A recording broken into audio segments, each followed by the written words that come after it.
एक अजीब सा सवाल है। So what do you do? आप करते क्या हैं? अब मैं इसका आसानी से जवाब नहीं दे पाता, और ये एक अच्छी बात है। अगर दे पाता तो शायद आप ये सुन नहीं रहे होते। मेरा नाम टिम फेरिस है, और डिपेंड करता है आप मुझसे कब पूछ रहे हैं। हो सकता है मैं यूरोप में मोटरसाइकिल्स रेस कर रहा हूं, या पनामा के एक प्राइवेट आइलैंड पर स्कूबा डाइविंग। हो सकता है थाईलैंड में किक बॉक्सिंग सेशंस के बीच एक पाम ट्री के नीचे आराम कर रहा हूं, या बुएनस आयरेज में टैंगो। इंटरेस्टिंग बात यह है कि मैं कोई मल्टी मिलियनेयर नहीं हूं। मैं अब ये कॉन्वर्जेशन स्टार्टर पसंद नहीं करता। पहले मैं इसका हिस्सा था। लोग जॉब डिस्क्रिप्शंस को सेल्फ डिस्क्रिप्शंस बना लेते हैं। अब अगर कोई पूछे तो मैं सिंपल सा जवाब देता हूं, I am a drug dealer. Conversation वहीं खत्म हो जाती है। वैसे ये आधा सच है। पूरा सच समझाने में टाइम लगेगा। मैं कैसे समझाऊं कि जो मैं अपने टाइम के साथ करता हूं और जो मैं पैसों के लिए करता हूं वो बिल्कुल अलग चीजें हैं। कि मैं हफ्ते में 4 आवर्स से भी कम काम करता हूं और एक महीने में उतना कमा लेता हूं जितना पहले 1 साल में कमाता था।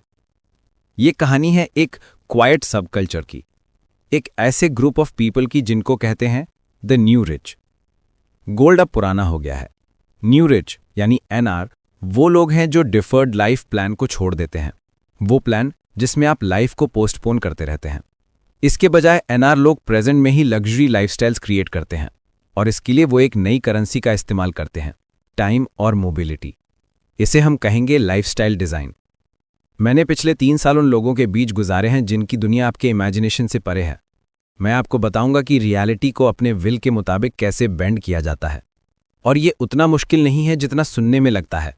मेरी जर्नी एक ओवरवर्क्ड और अंडरपेड ऑफिस वर्कर से एक एनआर मेंबर बनने तक अजीब है, पर इसका कोड डीकोड करने के बाद इसे आसानी से डुप्लीकेट किया जा सकता है।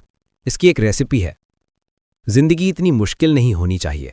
ज्यादातर लोग और मेरा पास्ट सेल्फ भी खुद को ये समझाते रहते हैं कि लाइफ को मुश्किल होना ही चाहिए। एक 9 to 5 की गुलामी, जिसके बदले में मिलते हैं कुछ रिलैक्सिंग वीकेंड्स और कभी कभार एक छोटी सी वेकेशन। लेकिन सच कुछ और है।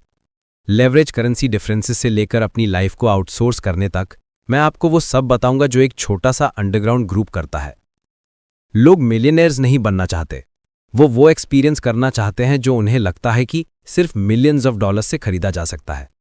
स्की शैलेज, बटलर्स, एक्सोटिक ट्रैवल, ये सब। बैंक में $1 मिलियन का होना फैंटेसी नहीं है। फैंटेसी है उस कंप्लीट फ्रीडम का लाइफस्टाइल जो वो पैसा सपोजिडली अलाउ करता है। तो सवाल ये है, कोई $1 मिलियन के बिना millionaire lifestyle of complete freedom कैसे अचीव कर सकता है? मैं आपको आगे पूरा प्रोसेस स्टेप बाय स्टेप बताऊंगा, जिसे आप खुद को री इन्वेंट करने के लिए यूज कर सकते हैं। मैं इस प्रोसेस को डी कहता हूं, DEAL। पहला है डी फॉर डेफिनेशन। ये मिसगाइडेड कॉमन सेंस को उल्टा कर देता है और इस नए गेम के नए रूल्स और ऑब्जेक्टिव्स इंट्रोड्यूस करता है। फिर आता है ई फॉर एलिमिनेशन। ये टाइम मैनेजमेंट के पुराने नोशन को हमेशा के लिए खत्म कर देता है। मैं आपको बताऊंगा कैसे मैंने एक भूले हुए इटालियन इकोनॉमिस्ट के शब्दों का इस्तेमाल करके 12 आवर डेज को 2 आवर्स डेज में बदल दिया, सिर्फ 48 आवर्स में। उसके बाद है ए फॉर ऑटोमेशन। ये कैश फ्लो को ऑटो पायलट पर डालता है। इसमें हम यूज करेंगे ज्योग्राफिक आर्बिट्रेज, आउटसोर्सिंग और रूल्स ऑफ नॉन डिसीजन। और आखिर में है एल फॉर लिबरेशन। ये एक मोबाइल मैनिफेस्टो है। मिनी रिटायरमेंट्स का कॉन्सेप्ट इंट्रोड्यूस होता है। लिबरेशन सस्ते ट्रैवल के बारे में नहीं है। ये उन बंधनों को तोड़ने के बारे में है जो आपको एक ही जगह पर बांध कर रखते हैं। चलिए इस सफर की शुरुआत करते हैं, और याद रखिएगा, ट्रंकीलो, take it easy, it's time to have fun. तो चलिए शुरू करते हैं पहले स्टेप से। D is for definition. चलिए न्यू रिच को डिफरर्स से अलग करते हैं। डिफरर्स यानी वो लोग जो सब कुछ आखिर के लिए बचाते हैं और आखिर में पाते हैं कि जिंदगी तो निकल गई। इन दोनों के गोल्स में वर्डिंग्स में छोटे छोटे डिफरेंसेस होते हैं जो इनके एक्शंस को पूरी तरह बदल देते हैं। जैसे डिफरर का गोल होता है टू वर्क फॉर योरसेल्फ, खुद के लिए काम करना। लेकिन एक न्यू रिच कहता है to have others work for you, दूसरों से अपने लिए काम करवाना। Deferrer to work when you want to, जब मन करे तब काम करना। NR to prevent work for work sake, काम के लिए काम करने से बचना और मैक्सिमम इफेक्ट के लिए मिनिमम जरूरी काम करना। डिफरर टू रिटायर अर्ली और यंग, और एनआर पूरी लाइफ में रेगुलर बेसिस पर रिकवरी पीरियड्स और एडवेंचर्स यानी मिनी रिटायरमेंट्स डिस्ट्रीब्यूट करना। और यह समझना कि इनएक्टिविटी गोल नहीं है, गोल है वो करना जो आपको एक्साइट करता है। यहीं से एक जरूरी कॉन्सेप्ट आता है, रिलेटिव इनकम। देखिए, दो लोग हैं, पर्सन ए हफ्ते में 80 आवर्स काम करता है, पर्सन बी हफ्ते में 10 आवर्स काम करता है। दोनों साल के $50,000 कमाते हैं। इनमें से ज्यादा रिच कौन है? अगर आपने बी कहा तो आप सही हैं। यही फर्क है एब्सोल्यूट और रिलेटिव इनकम में। एब्सोल्यूट इनकम को सिर्फ एक वेरिएबल से मापा जाता है, द ऑलमाइटी डॉलर।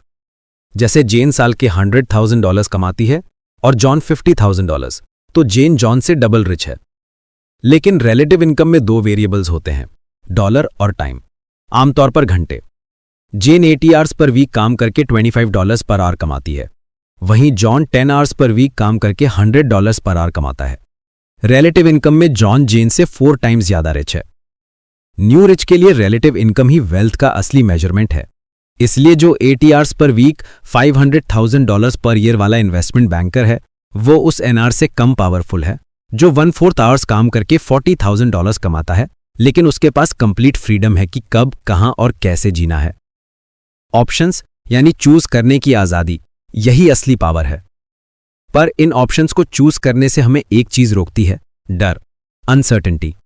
और इस डर को जीतने का एक ही तरीका है, उसे डिफाइन करना। इस कॉन्सेप्ट को टिम फेरिस ने फियर सेटिंग का नाम दिया है। इसके लिए मैं आपको हैंस कीलिंग की कहानी सुनाता हूं। हैंस एक लॉयर थे जो लॉस एंजलिस के एक पॉश कॉर्पोरेट फर्म में काम करते थे। लगभग 5 साल से वो हर सुबह एक ही डर के साथ उठते थे, क्या मुझे ये अगले 40-45 साल तक करना पड़ेगा? एक दिन एक प्रोजेक्ट पर काम करते हुए उन्हें अपने डेस्क के नीचे ही सोना पड़ा। उसी सुबह उन्होंने खुद से प्रॉमिस किया, बस 2 बार और मैं ये छोड़ दूंगा। स्ट्राइक नंबर 3 उनकी ब्राजील वेकेशन से ठीक एक दिन पहले आया। ब्राजील में रियो डी जेनेरियो में हैंस ने पैराग्लाइडिंग की। जैसे ही वो हजारों फीट की ऊंचाई पर उस रेस्प्लेंडेंट ग्रीन रेन फॉरेस्ट और कोपाकाबाना के वाइट बीचेस के ऊपर थे, उन्हें एक अजीब सा एहसास हुआ। उन्हें रियलाइज हुआ कि रिस्क्स उतने डरावने नहीं होते जब आप उन्हें ले लेते हैं। मंडे को हैंस अपने लॉ ऑफिस लौटे और 3 हफ्ते का नोटिस दे दिया। उनके कॉलीग्स ने वही कहा जो उन्हें एक्सपेक्टेड था, कि वो सब कुछ बर्बाद कर रहे हैं। वो एक टॉप अटर्नी बनने की राह पर थे। हैंस को नहीं पता था कि उन्हें क्या चाहिए, पर उन्होंने उसका स्वाद चख लिया था। पर उन्हें यह जरूर पता था कि किस चीज से वो बोर हो चुके थे। और बस वो फेज खत्म हो गया। अब सवाल यह है कि आप ये कैसे करेंगे? बहुत सिंपल है। पहले अपने डर को, अपने नाइटमेयर को डिफाइन कीजिए। वो एब्सोल्यूट वर्स्ट चीज क्या हो सकती है अगर आप वो करते हैं जिसके बारे में आप सोच रहे हैं? उसे इतनी डिटेल में सोचिए कि वो रियल लगे। क्या ये आपकी लाइफ का एंड होगा? एक 1 to 10 स्केल पर इसका परमानेंट इंपैक्ट क्या होगा, और क्या ये सच में परमानेंट है? इसके बाद सोचिए आप उस डैमेज को रिपेयर करने के लिए क्या स्टेप्स ले सकते हैं। चांसेस हैं कि यह आपके सोचने से ज्यादा आसान होगा। फिर इसके और ज्यादा प्रोबेबल सिनारियोस के और बेटर आउटकम्स क्या हो सकते हैं? इंटरनल जैसे कॉन्फिडेंस, सेल्फ एस्टीम, या एक्सटर्नल जैसे नए अपॉर्चुनिटीज, उनका इंपैक्ट 1 to 10 स्केल पर क्या होगा? आपको रियलाइज होगा कि ज्यादातर holy shit my life is over वाले डिजास्टर्स असल में टेम्परेरी 3 या 4 होते हैं, लेकिन उनका जो अपसाइड पोटेंशियल है, बेस्ट केस सिनारियो, वो एक परमानेंट 9 या 10 पॉजिटिव लाइफ चेंजिंग इफेक्ट हो सकता है। मतलब आप एक अनलाइकली और टेम्परेरी 3 या 4 के लिए एक प्रोबेबल और परमानेंट 9 या 10 को रिस्क कर रहे हैं। इसलिए फियर को डिफाइन करना उसे कॉन्कर करने के बराबर है। पर सिर्फ फियर और नेगेटिव चीजों को हटाना काफी नहीं है, उनकी जगह कुछ पॉजिटिव भी लाना पड़ेगा। इसलिए डी फॉर डेफिनेशन का दूसरा हिस्सा है dream lining. Dream lining goal setting जैसा ही है, पर कुछ जरूरी तरीकों से अलग है। पहला, गोल्स एम्बिगुअस वांट से देकर डिफाइंड स्टेप्स में बदल जाते हैं। दूसरा, गोल्स को अनरियलिस्टिक होना पड़ता है तभी वो इफेक्टिव होते हैं। क्योंकि 99% लोग ग्रेट थिंग्स अचीव करने में इनकेपेबल फील करते हैं, इसलिए वो मीडियोकर चीजों के लिए एम करते हैं। इस वजह से रियलिस्टिक गोल्स के लिए कंपटीशन सबसे ज्यादा होता है, बड़े गोल्स के लिए कंपटीशन कम होता है। अनयूजुअली लार्ज गोल रखना एक एड्रेनलिन इन्फ्यूजन जैसा है जो मुश्किलों से लड़ने की हिम्मत देता है। तो सवाल ये नहीं है कि व्हाट डू आई वांट या व्हाट आर माई गोल्स। सही सवाल है व्हाट वुड एक्साइट मी। क्योंकि हैप्पीनेस का ऑपोजिट सैडनेस नहीं है, बोर्डम है। एक्साइटमेंट ही और सब चीजों का इलाज है। तो चलिए ड्रीम लाइनिंग करते हैं। पहला स्टेप है 2 टाइमलाइंस बनाइए 6 मंथ्स और 12 मंथ्स की, और 5 चीजें लिस्ट कीजिए जो आप ड्रीम करते हैं। हैविंग, क्या पाना चाहते हैं, बीइंग, क्या बनना चाहते हैं, और डूइंग, क्या करना चाहते हैं। अगर आपको समझ नहीं आ रहा कि आपको क्या चाहिए, तो सोचिए कि आपको किस चीज से नफरत है या डर लगता है और उसका ऑपोजिट लिख दीजिए। दूसरा स्टेप है बीइंग को डूइंग में कन्वर्ट कीजिए। जैसे ग्रेट कुक बनना चाहते हैं तो डूइंग होगा क्रिसमस डिनर बिना हेल्प के बनाना। फ्लुएंट इन चाइनीज के लिए डूइंग हो सकता है एक चाइनीज कोवर्कर से 5 मिनट कॉन्वर्सेशन करना। तीसरा स्टेप है 6 मंथ के टाइमलाइन में से 4 सबसे एक्साइटिंग ड्रीम्स को हाईलाइट कीजिए।